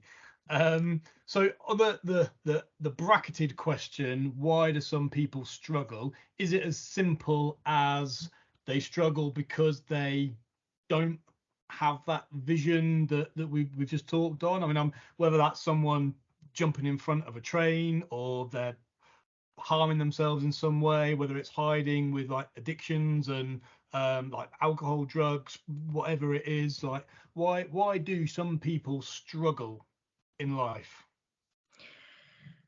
I think for all the things you said, and it comes down to, I'll make it as simplistic as, when we have a lack of clarity, we have a lack of direction. And the clarity could just simply be, since I don't know what I want, I'm going to pick up everyone else's wants, and then I feel invisible, and then I feel lost. And when I'm lost, I don't know how to come home. So for some people, they move too quickly, or they're constantly in that gathering mode of like, I love Sophie's perspective of like, what's left in here, what juice is in here. And yet that is some people's demise, because they're constantly racing towards something. So I think it's really because they don't know how to learn the dance of where they are and where they want to go. There's nothing more terrifying, because you can't be okay now, and you can't be okay where you were, and you can't be okay where you're going. So if someone were to hit the pause button for minutes and just to kind of have a word with themselves and say, right, okay, I might not know where I'm going. I might not even know where I want to get to. I'm 41 years old in a few weeks, and I still don't know what I want to do for a living, really, if I'm honest. I change my mind every day to some degree. So like, it's okay to have all those things, but even if you don't know what you want, have a look at what you've got and start to chip away at some of the shit that you no longer need. And some of those things could have been picked up, like we've touched on a few times, where you're maybe having what people, or having or doing things that people expect of you, or shit that you've taken from someone else because you thought it was cool, or because that's what everyone else was doing, and maybe start chipping away at the shit that you don't need and see what's left. I love that. So we'll call that like the not this list. And then the other piece is, and this sounds very twatty, and I'm not even going to apologize for it, follow the emotion. People forget, especially men. A lot of men forget this. A lot of masculine women forget this. I'm a masculine woman. I can charge through with masculinity a lot of time and totally forget this piece. The thing that makes us different than animals are our emotions. They are the most powerful controller of what we do, despite what's on your whiteboards, despite what you commit to publicly. Your emotions will drive your decisions, good, bad, indifferent, into a wall, into something wonderful, accidentally, on purpose. Figure out what you want to feel. You don't have to know the how, you don't have to know what it looks like. But if I want to feel X, I'm very connection driven. So every single thing I do, including my alone time, has to do with connection. Connection with my audience, connection with my partner, connection with my children, connection with myself, connection with my bigger vision of the world. If it's not connection based, so my success formula is logic plus creativity plus emotion is success for me. If it's practical enough that I don't feel like a moron, I'll go look at it. I'm practical by nature. If it's emotionally connected for me, you can't tear that shit away from me, even if you tried. And if it's not creative, I don't want to be in the room. That's mine. Figure out what yours are. For some people, it's inspiration and triggers times desired feelings is their success formula. So figure out what it is you need to feel, what ingredients need to go in any cake you want to eat, and then reverse engineer whatever that looks like. So it's, I don't want this, that here's my list. What do I want instead? Sometimes it's just the opposite of everything you've had beforehand. I don't want to feel bound. I don't want to feel like I have to answer to people. I don't want everyone to tell me what to do. Cool, great. I heard that stroppy teenage list 100 times with my arms crossed. What do you want instead? Well, I want to feel freedom. What does freedom look like to you? I have no fucking idea. Well, why don't you go spend the next week figuring that out? Like you said, in your hand is inspiration for anything. Go make yourself a scavenger hunt of what freedom looks like. No, it's not that. Ooh, I like that one. Well, I sat in a coffee shop and had a cup of coffee and that felt free, Shari, but that's not a life goal. I didn't ask you to make a goal. I just want to know when you feel good. Follow more of those passion crumbs, and then it starts to piece together. Because I hate to tell everyone this, considering I do a lot of business coaching, shockingly, our businesses are not always where our passion lies. For lots of people, they just do something during the day, and then they love that that job creates a life where they can go travel or spend more time with their family or sit and garden. I don't give a fuck what it is. But when you decide that something is going to be the only route to something, it already can't work because you've closed off all possibility. Don't bother. Yeah. So I suppose, like, let's say you earn 50 grand and you go, right, well, if I worked an extra 20% of hours, I would have 60 grand. I'd have so much more money. Imagine the things I can do with that extra money. I was like, or you can reframe that and go, well, hang on a minute. Or I could work 20% less. I can still live on 40 grand really comfortably, but now I've got one whole day of the week where I can do what the fuck I like. That might be playing golf with my friends. That might be sitting scratching your hairy ass watching Friends on repeat. It doesn't matter if it makes you happy and it makes you content and it sort of makes you more comfortable with what you're doing. Yeah, and giving yourself permission to explore that and find that some of the answers may not be what you're expecting. I like curiosity more than knowing. I find that fun. I'm like, oh shit, I did not know that about myself. That's amazing. I love to be wrong. I love to undo what I decided was real, because things can get very finite without us realizing, and that limits everything, and it's boring. Yeah. So don't do that. So we have a mutual friend, Dan Meredith, who probably introduced us. And in one of Dan's best-selling books, I've got Dan on in a few weeks as well when I can pin him down. Oh, that's going to be an amazing one. I can't wait. Hairy bastard is like difficult to pin down. But anyway, in one of his books, he's got like a line I'm paraphrasing. It's like the most simple and most effective business plan ever. And it's like a 3 or 4 point bullet list. It's like, find some people who have got a problem, create a solution to that problem, and then sell it to them. Yeah. And I'm sort of like, the amount of times I've come back to that line of text in his book and sort of thought, well, actually one of the great things that's come out of COVID and lockdowns is that we now can, like what me and you are speaking from thousands of miles apart, and there is a way now, if I was good enough, I could build this up and monetize these conversations, whether that's through subscribers or sponsors and things like that. And if I'd have said to my careers advisor when I was 18, like, Mark, what do you want to do for a living? And I said, well, I think I want to sit on my computer talking to people, and people are going to pay me to listen to it. And they'd have said, Mark, you're a fucking idiot. These are your options. You need to be a doctor, or you need to be a lawyer, or you're probably not intelligent enough, so maybe you can be a policeman or a fireman, because you're good at PE, so why don't you be a fireman, because you can carry loads of heavy shit around and stuff like that. So I'm like, okay, I had very limited options with jobs.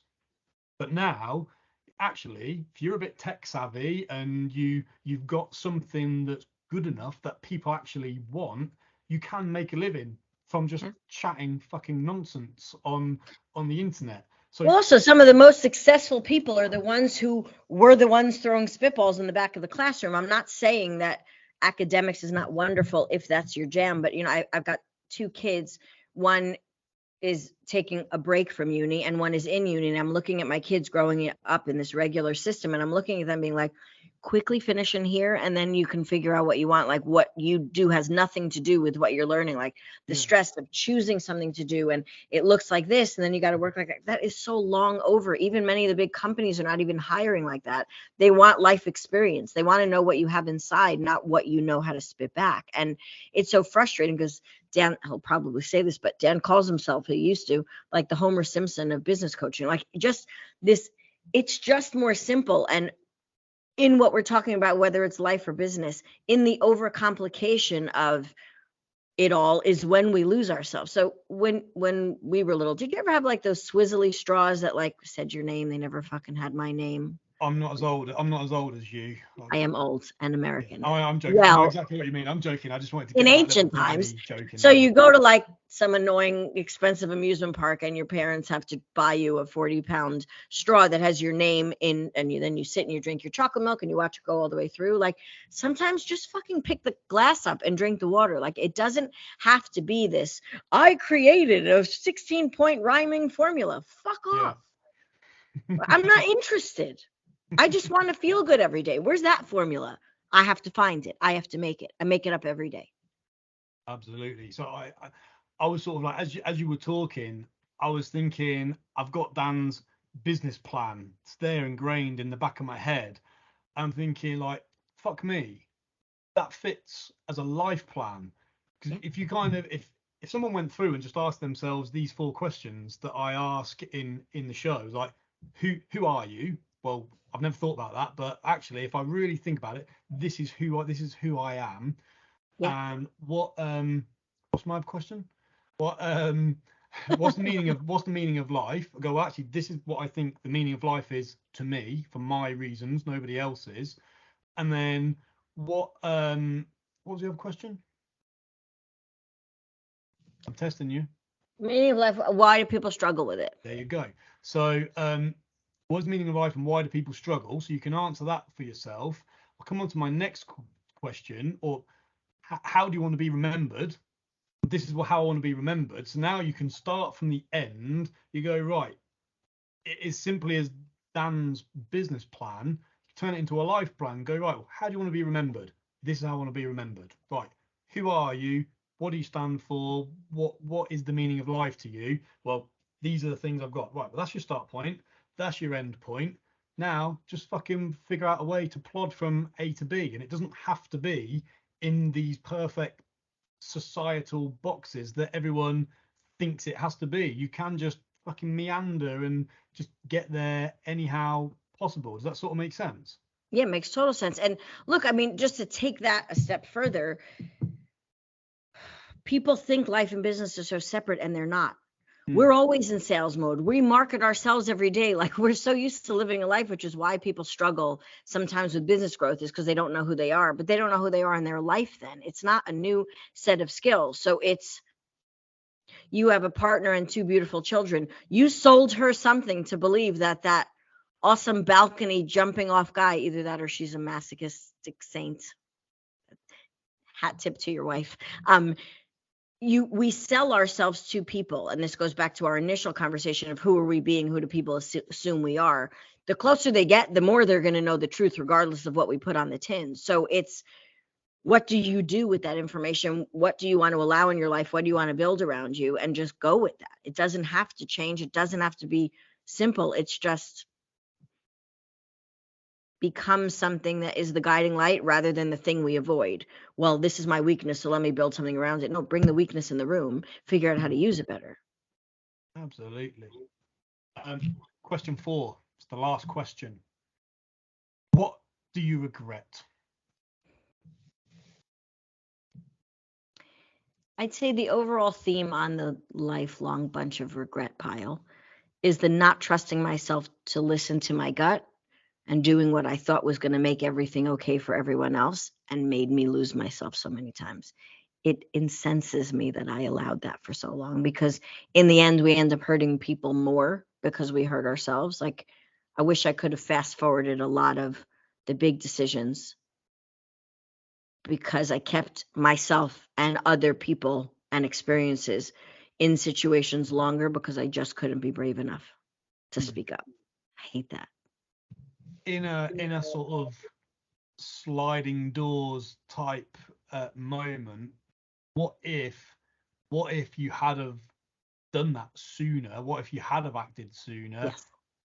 And it didn't lead you to the happiness and the So that's the comfort I give myself when I get angry about myself. This, and is like, especially given how wild the past 9 years of this ride has been, like, given where I am now, what I've built, none of this ever would have happened if I moved faster. It's just, I am still grappling with that version of me that I'm annoyed at. Also have now compassion for her, which I didn't used to. So there's still this dance of like, but it just could have been easier. And I know it wasn't supposed to be. And that bothers me. Yeah, I get. So it's again, it's a fascinating question. There's no right or wrong answer, and there's no right or wrong way of thinking about it. Like, other than I hate it when people feel pressured into saying no regrets. I don't have any regrets. Like, it's fine to have a regret it. I love the regret. I feel like there's so much growth. I've grown so much more from the shit I did wrong than the stuff that went easily, because then I don't have to look at anything. There's nothing to debrief myself on. There's nothing to take pride in. There's nothing to measure my growth, because if everything's easy, I'm good. I'm an autopilot. I don't like that feeling. That makes me feel unsafe. Absolutely. That's this might not be scientifically or perfectly true, but without the regret, do you ever get the real happiness and the contentment? Like, without the shit, do you get the good? Without the night, do you get the day? Without the hot, do you get the cold? Like, stuff goes round. Like, without spring, you limit, like, the joy's up here, but you're only willing to feel the shame and the guilt and the regret down here. Like, that doesn't match. Like, I want full spectrum. Like, let's go. Let's feel all of it. None of it's all fleeting anyway. You can't hold on to happiness and then let go of regret at the same time. Like, you just, it moves, it changes us. And in that change, I feel like we get so much stronger in the muscle memory of following what we want and not being afraid of finding out what we want isn't what we wanted, and then we get something even better. Do you think that maybe people regret things, but then they haven't taken that even more difficult step to rip the band-aid off, to rip the plaster off, for my British listeners? They haven't, they feel bad. They can already feel X amount of pain with the things that they regret having either done or not done in the past, and then they think that is as bad as it's, or they I don't know, they maybe think that they're already feeling a lot of pain, so I can't make it worse by ripping the band-aid off, because then I'll be in more pain. So they continue on that same trajectory. I can never say that word. Same path. That's a lot easier. Or pavement if you're sidewalk if you're in America. But they keep going. The way that I explain this to people is, you've got a kid who's afraid to jump off the diving board in a pool. Yeah. And they spend 3 hours, they're 3 hours at the pool, going up the steps and just putting their toe on the front. Okay, I did that part, and then go down, and then they go halfway. What they're doing is locking in the feeling of fear, and they only stop at that fear again and again. So it builds up to be something so terrifying that if they could just follow through to jump off the first time, then at least you get the whole experience, which is exhilaration. You're supposed to want to shit yourself at the start of it. That's part of the fun of jumping off. I don't like diving boards or roller coasters, but there are parks built entirely for this exhilaration feeling. But if you go on a roller coaster and you just do the scary part and then the ride stops and it goes backwards, who the fuck would go on that roller coaster? So in order to be able to go all the way to the full completion of the emotional ride we humans get to go on, if we have the regrets, if we have the shame, and we don't go find out what's on the other side of it, it's almost not worth trying in the first place, which is why most people are lost, because they take regret, or the stopping point is, that's a clue. See, I went too far. Truman Show, he gets to that water, all that water is going, oh, I have to stop. What happened when he went through? He got to walk out of the sky, which I thought was amazing. But it's that buildup in our minds of what story do we tell ourselves about who we are being when we are afraid, instead of, holy shit, here we go. I'm doing something I finally haven't done yet, and find out who we can be in the midst of it. The storm's calm. It's less scary. Beautiful. That's all my questions, but you've got one more bit of homework. So for first time listeners, probably last time listeners as well. Hey, wait a second. Well, no, I didn't mean it was your fault. I was categorically, it would be my fault. Right? I mean, you're doing your very best to drag my ratings up a little bit, but I just can't help shafting them myself. But never mind.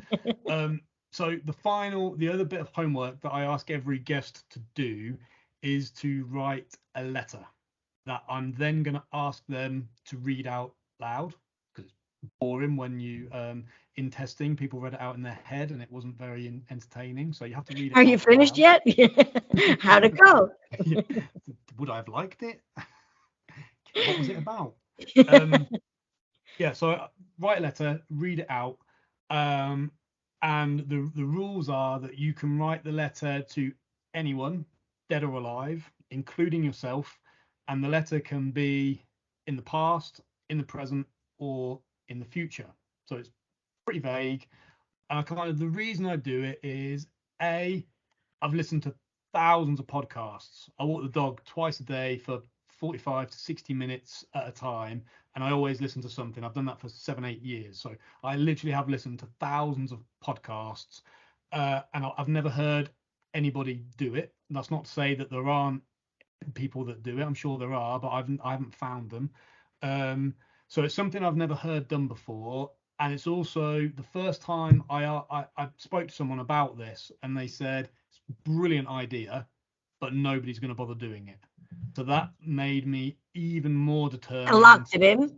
Yeah, absolutely. That is now a non-negotiable.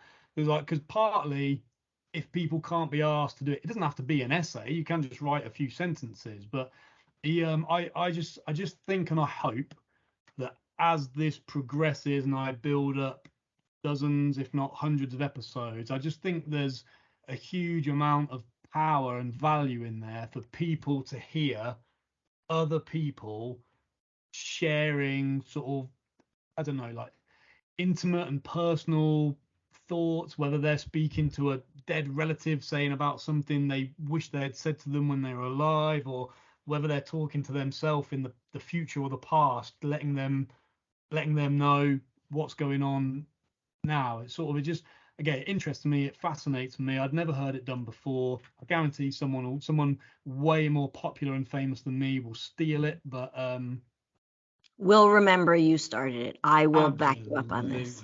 Absolutely. So Shari, you've written your letter. Who have you written your letter to? Well, I wrote 2 letters. I wanted to write a letter to my grandmother, and I started it and I couldn't get it out. That's when I really wanted to write. So then I wrote a letter to myself, to the version of the girl I keep referencing that I am negotiating, forgiving, and giving her permission to have been who she needed to be for me to be the now me. So That is the letter that I'm going to read. If I ever come on again, then the next letter will be my grandmother one, but I couldn't get it out at this stage. Cool. No worries. So it's the 39, 40-year-old Shari from. I would say she's the 32-year-old. How old was I when I got divorced? Terrible at math. 34. Okay, so about 15 years ago. Yes. This is a little cringy, I'm not gonna lie. And that's fine. No one's listening. No Literally, nobody is listening. It's safe, Shar. Whew, I may cry.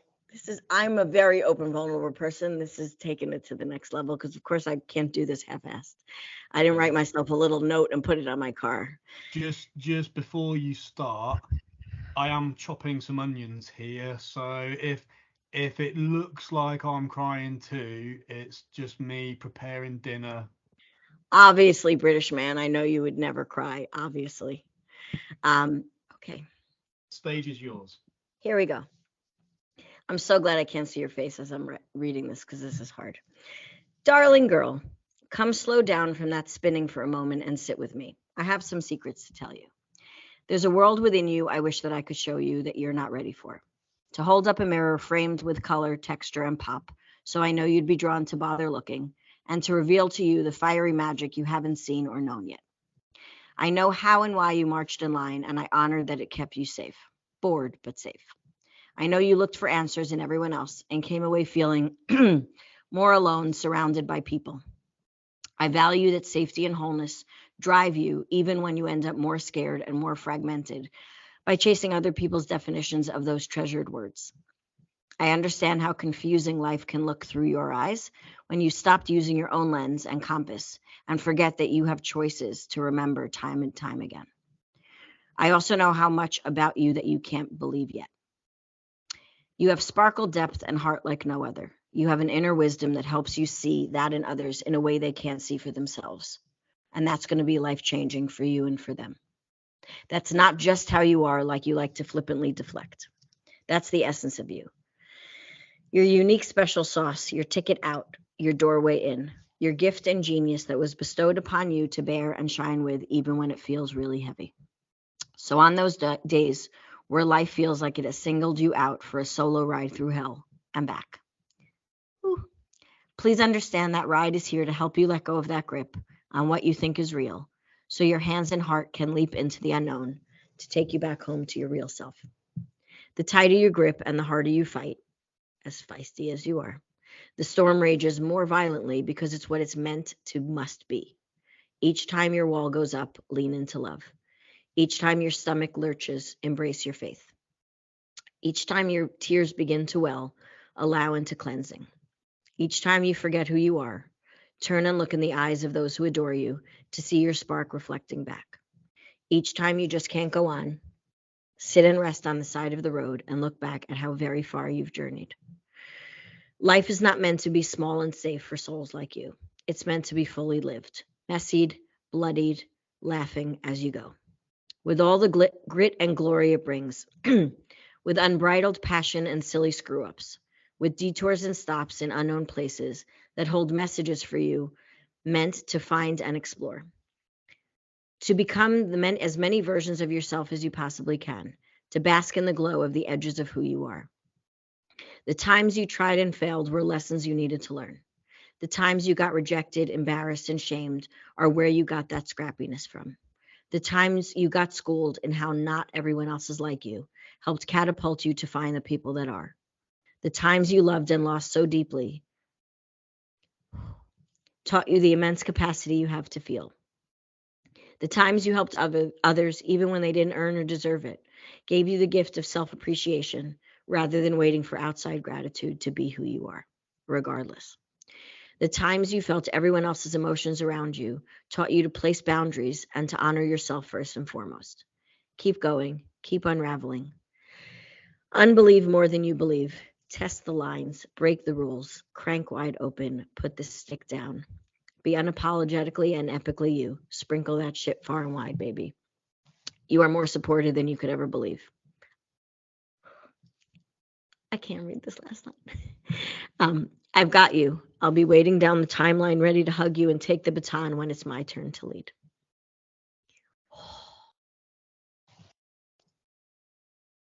Finished? I'm finished. If that doesn't get me some kind of award, then I don't know what will. Not that I'm being selfish about it. I'm glad this is about you, Mark. That's great. Second will be your literary award. That was beautiful. It was. Thank you. It was. I started off trying to sort of scribble some one-word notes for different sections so that I had like a point of reference when I came to ask you about it. But then I was like, no, I need to put the pen down and listen properly, because it was probably far more raw and honest and meaningful than I sort of ever could have wished for in a sadistic kind of way. I don't do things half-assed. I told you. I get that now. God, those fucking onions. One of them's getting me. And it's interesting now reading the letter after everything we spoke about. I was not lying when I said I went on this journey about everything that we talked about. Yeah, all the pieces fit together. You can't kid a kidder. You sort of you're not bullshitting your way through this. Your heart is on. Well, I am bullshitting I basically bullshit my way through most things, and then sometimes but you're not lying or fabricating anything. It is, and that's again a very important message, is that when you learn what matters and what doesn't matter, and when you learn to remove all of the shit that isn't making the boat go faster, and to then kind of be in charge, the captain of your own vessel, get another boating analogy in there, then it kind of, it all starts to make sense, and you no longer have to second guess yourself, because you're fully aware of that everything is going to fit together. Yeah. That. Was there, how long did that take you? How many attempts did it take you to write that? The terrifying thing about me is I wrote it in 5 minutes. Really? Because I didn't tell you how long it take me to prep to write it. That was longer. Once I go, I just go. So before you put pen to paper, or like the kids these days, that finger to keyboard, unless, did you write that on the typewriter? Probably, did you? I typewriter, ding ding ding ding ding, with a little whiteout. Yeah. So before you wrote a word, how long did the thinking phase take? So what's interesting is because I intended to write a letter to my grandmother, and I started and it was just too raw. This letter kind of came out of me wanting to write that letter. I'm like, wait, there's someone else I need to tell something to first. So it shifted gears, and then it just poured out. Do you think it was so quick to write because you've been having that conversation with yourself for so long? So it was just, it's taken me 15 years to write, let's be honest. Yeah, just 5 minutes to stick it in a Word document. Yeah. You type fast. I do not buck about. I type very fast. You know, and fun fact, I don't you can ask, I don't use my left hand when I type. You could actually cut my left hand off, and I just type with my right hand. I don't know why. And people are terrified when they see me do it, because it's fast as all hell and I don't have to look. Just one-handed? One-handed. Did you know that if you do it with your left hand, it feels like someone else is doing it for you? They say that, even especially with writing, when you want to like get new ideas, you creatively write that, do that, and it just uses a different part of your brain. I can't hold a pen well with my left hand, but maybe I'll try that typing. That's cool. See what that side has to say. Excellent. And what is there any element of thinking about that, typing it up, and then reading it out loud to anonymous people all over the world? I say all over the world. I'm stretching the truth slightly there. Hey, we got 3,800 miles between us, so there's across the world. Yeah, okay, fuck it, across the world. On this global international podcast, is there any element of it that's like cathartic, sort of like soothing, or does it release a valve at all? Or Yeah, the way I move towards my own growth, just because of the way that I'm wired, is I know if I go first, other people can then go. So I don't struggle with vulnerability, although this was uncomfortable and scary. I like that feeling. I'm a sadist. Like, that's exciting to me. I'd rather feel that all day long than regular boring shit that I'm not interested in. So I like when I get scared. I like the thought of sharing it. I try not to go to the places of who could possibly listen to this and how it could be used against me, because I lived like that for many years. So I kind of throw myself off that diving board a lot, because I don't want that to be how I make my decisions, even though it's still, that valve is still very much wired in me, which is why, as we said before we spoke, I avoid certain topics just out of respect of other people. My journey with what happened includes other characters. The characters in my story are real, and their story is not mine to tell. So there's always that line for me, where if it's about me, I'm fine.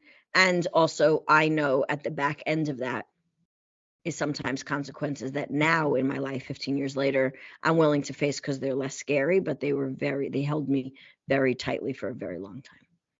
yeah, and do you think, will things change for you at all in terms of moving forwards, like getting that off your chest, releasing the valve? Like, is there anything that it will change in your, like, your day-to-day life? And I'll answer that question for you.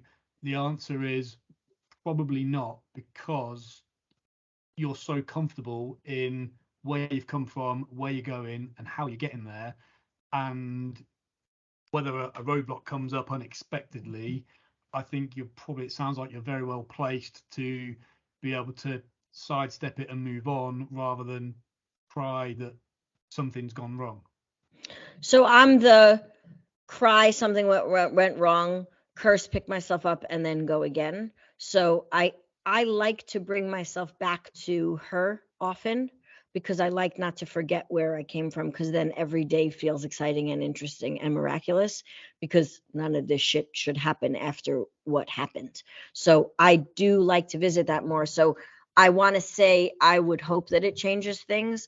I want to bring her along that timeline with me and not feel like I split off and then I'm someone else, because of her, I can be me, and I want to validate that. So I'm hoping that it makes me remember her more, not in a, oh, fuck, she's showing up again. She's tripping me up again because someone asked me to do something scary. Like, fuck off already. Like, I don't want to be an adventure seeker without remembering that used to scare me. Absolutely.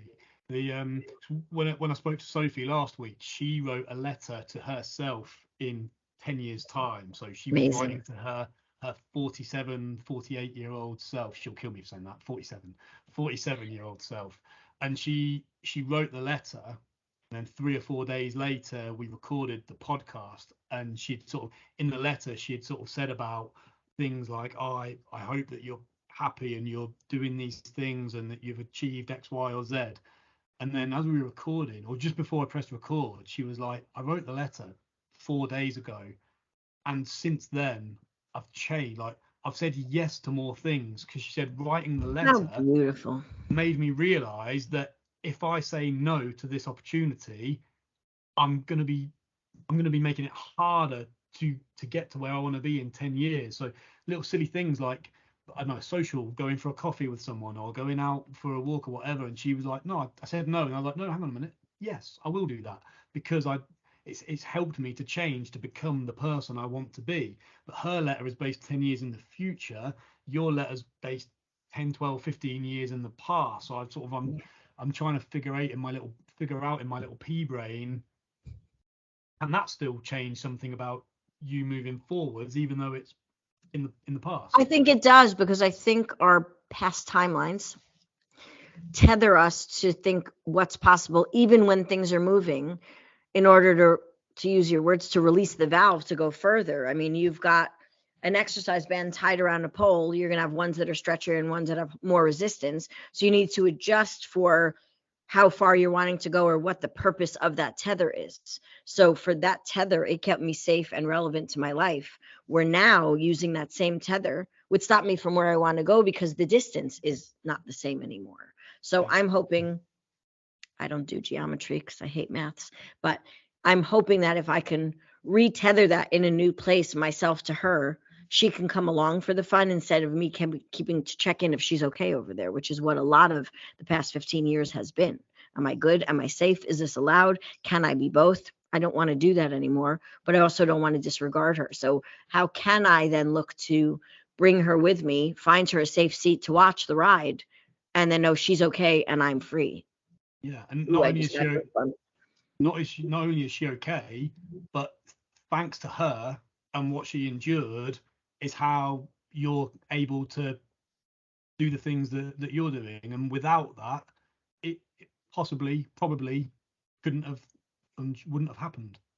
Well, you just made me think that I have 7 books in my head. One I'm about to start writing. I think I may be self-indulgent, which is unlike me, and I may write to her in the credits at the start of the book, because none of this would be here if she didn't kick my ass for as long as she did, or let the world kick our ass. And the alternative is to sit there like a bitter, twisted, sinister person, resenting and regretting. I have those moments, let's not lie. I'm sure you have some of them, but it's letting those moments, like it's giving them too much substance and letting them dictate tomorrow and the rest of the future. Whereas, like as you said, take her along, let her enjoy the ride, rather than hate her for having not acted sooner, or more severely, or for doing things differently, or for not standing up for X, Y, or Z when she had an opportunity to, because everything would have been different if that had have been the case. Yeah, and even is it fair for me to have her only get to go up the staircase of that diving board and never find out what happens when the exhilaration comes? That's not fair. Yeah, push the bitch off. Damn it, girl, get in there. Shari, it's been it's been a pleasure, and it's been incredible. I genuinely, all sarcasm aside, Do you have anything but sarcasm in there? No, Come I on. don't. I'm joking. A fleeting moment. No, I'm too busy looking at that. What is that, like a dildo up on that top shelf? That And white it's a middle thing? finger. It's a middle Oh, finger. yeah. So what is that, like a dildo or something? Would you like it to be a dildo? I don't think it's a dildo, but I can send it to you if you want to try it. I won't judge. And there's some people who pay a lot of money for that. I'll give you their email addresses. Gareth Remington, you know who you are. He'll give you 200-300 quid for that. No drama. For anyone who does not see this, which is everyone but me and him, it is a ceramic sculpture, we'll call it. It's a white hand with gold nails, and it has a middle finger sticking up to remember that I don't give a fuck. Absolutely beautiful. And so I'll try not to be sarcastic, but I genuinely appreciate the fact that you've taken a few hours out of your time to humour me, but more importantly, the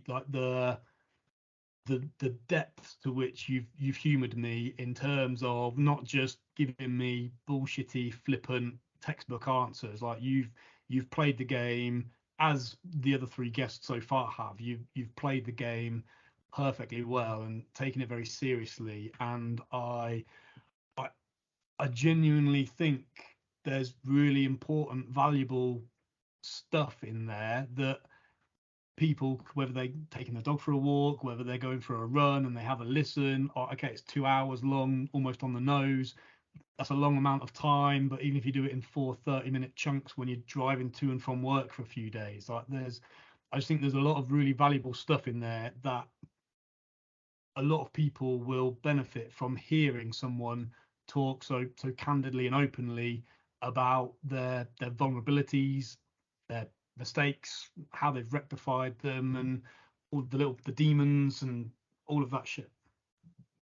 I think it's important to find out all of ourselves for each other. So if some people aren't ready to have these conversations, I love that you're doing this for people to listen to them. And I want to thank you for starting the show. We spoke a couple of months ago. We were talking about the idea, and I'm so honored that you would want to have me on. And I really appreciate I love the questions. Thank you for myself for having me ask this stuff of myself.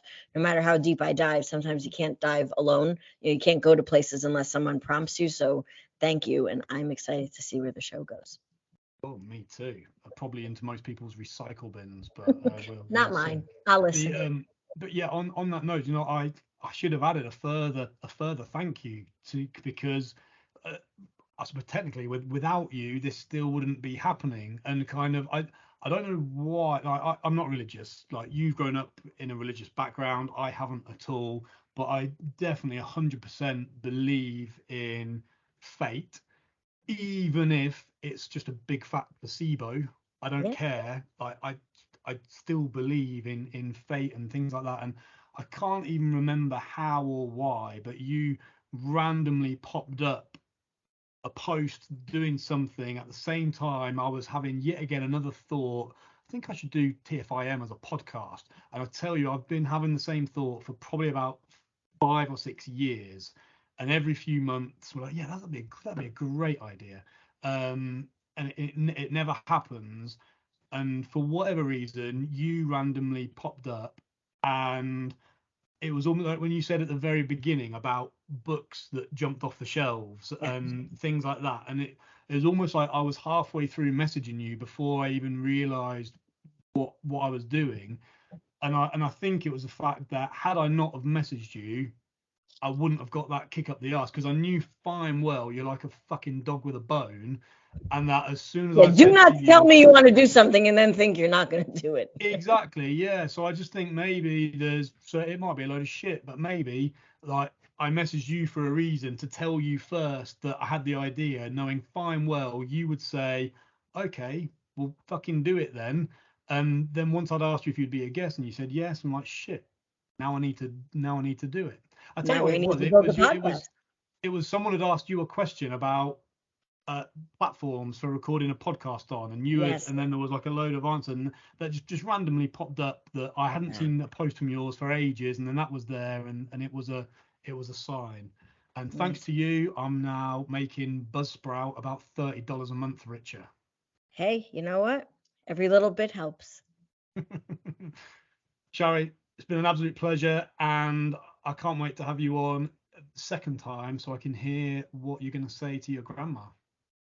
Me too. That'll make me write the letter. So this fate thing works both in 2 ways. There you go. I'll see you in about 6 weeks when I run out of my other guests. Perfect. I'll be happy to jump on. It'll take me 6 weeks to write it, or 3 seconds once I think about it. Yeah, you'll be quicker than that. Thank you so much for having me. No, thank you too. I'll speak to you soon.